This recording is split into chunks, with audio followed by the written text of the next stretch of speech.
Assalamualaikum warahmatullahi wabarakatuh. Selamat pagi, semangat pagi, anak soleh dan soleha. Apa kabar? Alhamdulillah, luar biasa. Bersama Riyad, Allahu Akbar, Masya Allah. Baik, anak soleh dan soleha, mohon maaf ya sayang ya. Hari ini kita belajar melalui video saja karena hari ini Ustazah ada jadwal mengawas anak kelas 6 ya. Kakak kelas kalian kelas 6 itu hari ini ujian US, ujian sekolah. Jadi kalian harus belajar menggunakan video untuk hari ini saja. Dan insya Allah selama beberapa hari ke depan kita akan belajar online tetapi melalui Zoom ya sayang ya. Baik, sebelum kita belajar, tangannya diangkat, kepalanya ditundukkan. Kita membaca doa dulu ya. Iqra'ud du'aan. A'udzubillahi minasyaitonirrajim. Bismillahirrahmanirrahim. Alhamdulillahi rabbil alamin. Arrahmanirrahim. Maliki yaumiddin. Iyyaka na'budu wa iyyaka nasta'in. Ihdinas siratal mustaqim, siratal ladzina an'amta 'alaihim ghairil maghdubi 'alaihim waladdallin. Amin. Rabbi shrahli sadri wa yassirli amri wahlul 'uqdatam min lisani yafqahu qawli. Rabbi zidni ilman warzuqni fahma. Ya Allah, tambahkanlah ilmuku dan petinggilah kecerdasanku. Amin ya rabbal alamin. Baik, anak soleh dan soleha, kita mulai belajar subtema 2 ya. Oke, jangan lupa buka bukunya subtema 2, tema 3H. Anak soleh dan soleha, di subtema 2, aku anak mandiri.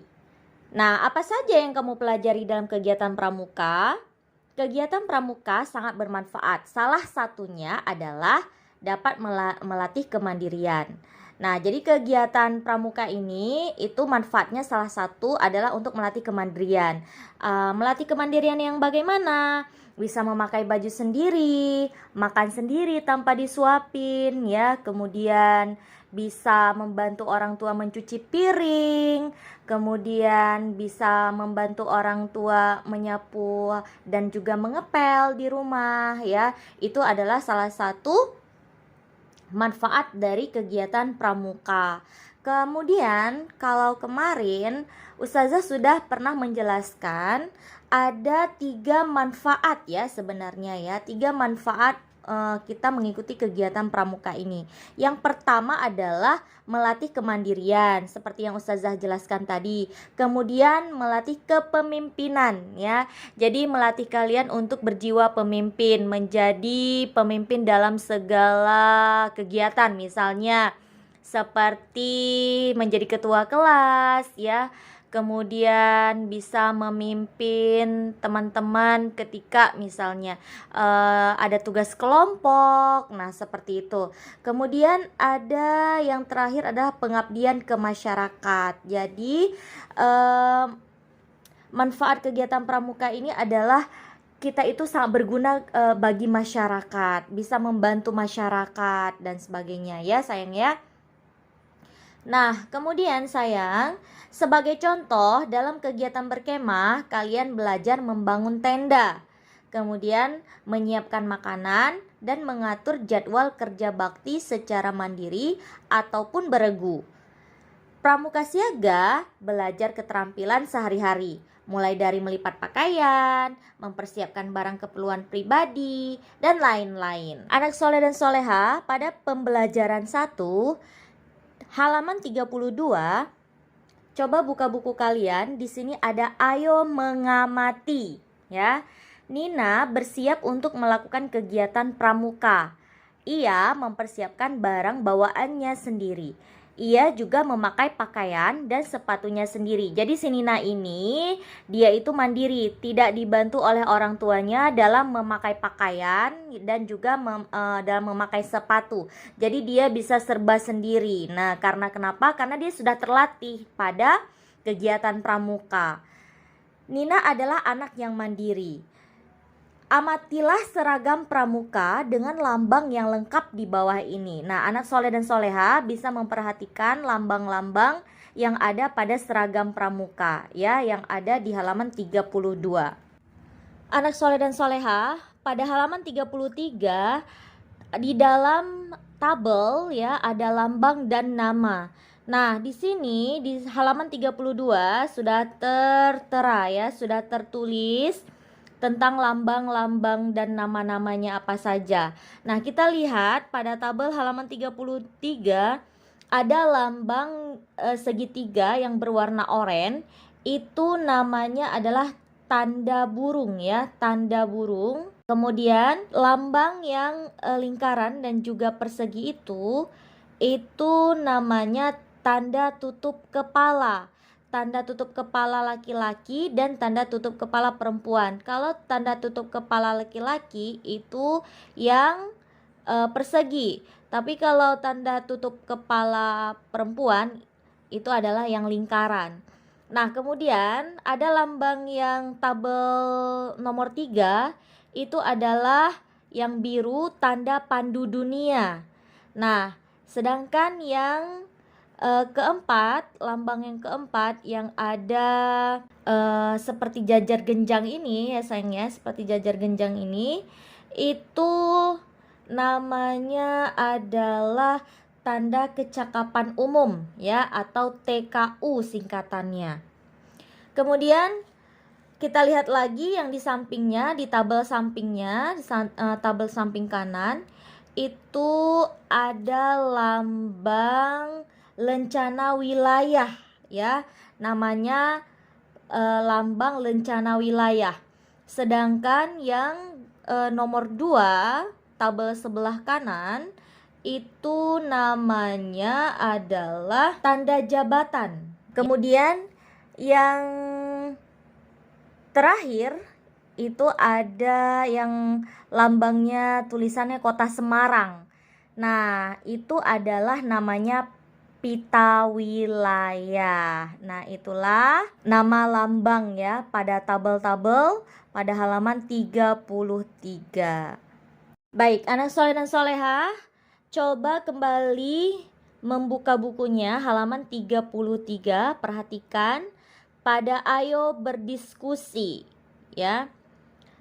Ayo berdiskusi di sini ada lambang tanda pelantikan pramuka.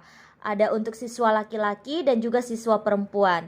Nah, antara siswa laki-laki dan perempuan lambang tanda pelantikannya itu berbeda. Kalau untuk perempuan itu berbentuk lingkaran, sedangkan untuk pelantikan putra ataupun laki-laki itu berbentuk persegi. Nah, lingkaran dan persegi adalah contoh bangun datar. Selain bentuk lingkaran dan persegi, terdapat bentuk bangun datar lainnya, seperti segitiga, persegi panjang, jajar genjang, dan juga segi lima. Anak soleh dan soleha, buka halaman 34. Ayo peragakan. Di sini kita akan belajar tentang properti menari. Apa sih properti itu? Properti itu adalah alat-alat yang digunakan dalam sebuah tarian. Nah, di sini properti yang digunakan dalam sebuah tarian adalah sapu tangan ya. Nah, siapkan 2 buah sapu tangan. Ikutilah gerakan-gerakan menggunakan tangan dan kaki. Yang pertama, gerakan yang pertama itu adalah kedua tangan memegang sapu tangan. Kemudian kedua tangan diayunkan ke depan dan ke belakang secara bergantian.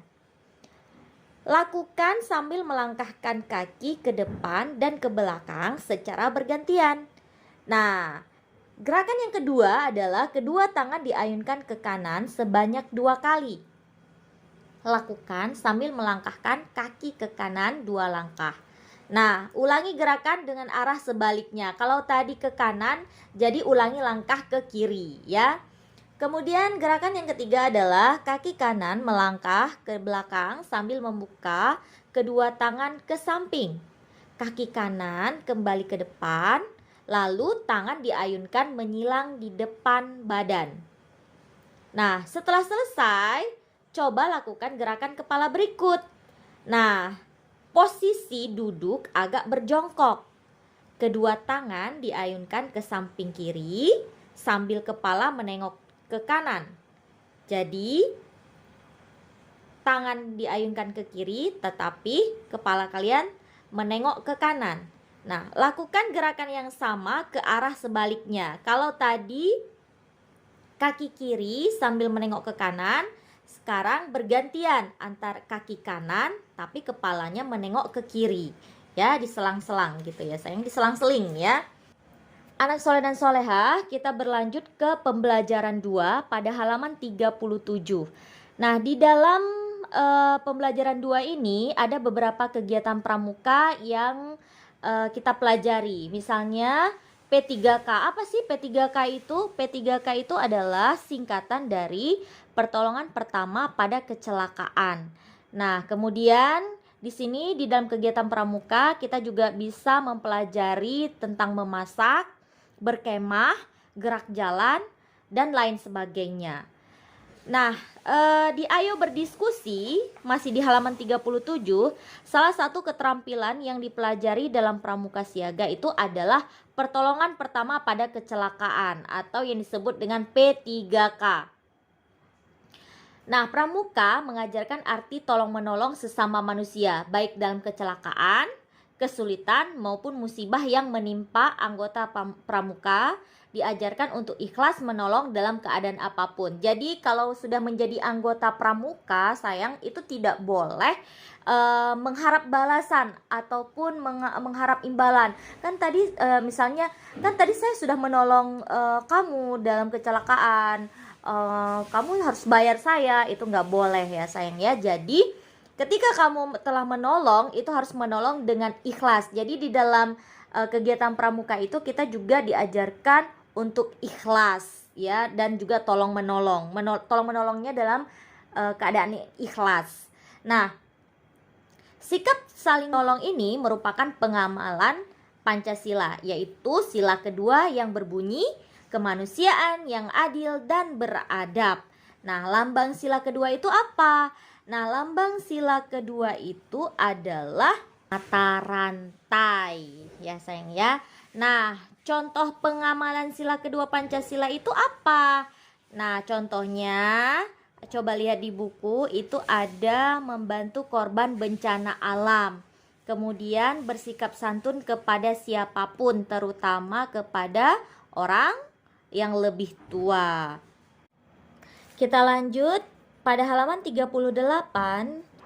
Ayo berdiskusi. Jadi di sini kita akan berdiskusi sayang.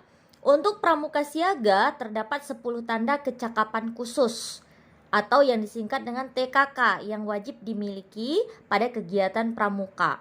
Nah, TKK ini yang wajib dimiliki oleh pramuka siaga antara lain pertolongan pertama pada kecelakaan atau P3K.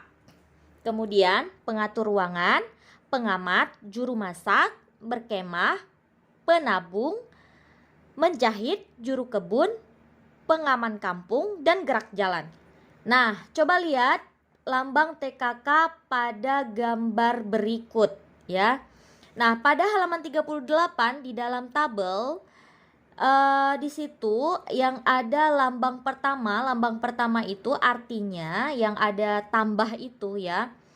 Yang seperti tambah yang warna biru itu melambangkan P3K, pertolongan pertama pada kecelakaan. Bisa dicatat ya sayang ya, ditulis di dalam tabelnya, nanti bisa dipelajari.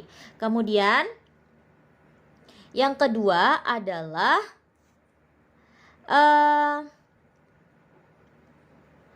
pengaman kampung ya. Lambang yang kedua itu adalah pengaman kampung. Kemudian yang ketiga itu adalah pengatur ruangan. Kemudian yang keempat itu adalah menjahit.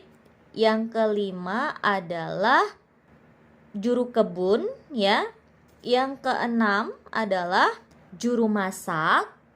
Yang ketujuh itu lambangnya yang seperti rumah, itu adalah berkemah. Kemudian selanjutnya yang warna kuning itu adalah lambang dari penabung. Yang kesembilan itu adalah lambang dari gerak jalan. Kemudian yang terakhir yang gambarnya lambang mata satu itu adalah lambang dari pengamat. Nah, anak soleh dan soleha bisa dicatat di buku paketnya ya sayang ya, ditulis di buku paketnya supaya nanti untuk kalian belajar. Nah, anak soleh dan soleha, buka buku halaman 39. Ayo peragakan. Jenis tanda kecakapan khusus bermacam-macam. Selain tanda kecakapan khusus atau TKK, P3K, pertolongan pertama pada kecelakaan, terdapat TKK bidang ketangkasan dan kesehatan. Untuk melatih ketangkasan dan juga menjaga kesehatan, kamu dapat melakukan berbagai gerakan. Misalnya, berolahraga melakukan gerakan-gerakan berikut. Coba lihat pada halaman 40. Nah, sebelum melakukan gerakan, jangan lupa kalian melakukan pemanasan terlebih dahulu. Pemanasan itu berguna atau bermanfaat agar kita tidak cedera. Nah, lakukan gerakan-gerakan berikut. Yang pertama, berdirilah tegak dengan kedua kaki rapat. Badan dibungkukkan ke depan sambil membuang nafas. Nah, tariklah badan perlahan-lahan hingga kita dapat mencium lutut. Tahanlah posisi tersebut selama 8 hitungan. Nah, coba anak soleh dan soleha ulangi beberapa kali. Nah, gerakan yang kedua adalah berdirilah tegak dengan kaki rapat. Angkatlah kedua tangan lurus ke atas. Bungkukkan badan ke bawah hingga kedua tangan menyentuh lantai. Setelah itu, angkatlah kedua lengan ke belakang dengan tubuh tetap membungkuk. Tahanlah posisi tersebut selama 2 kali 8 hitungan.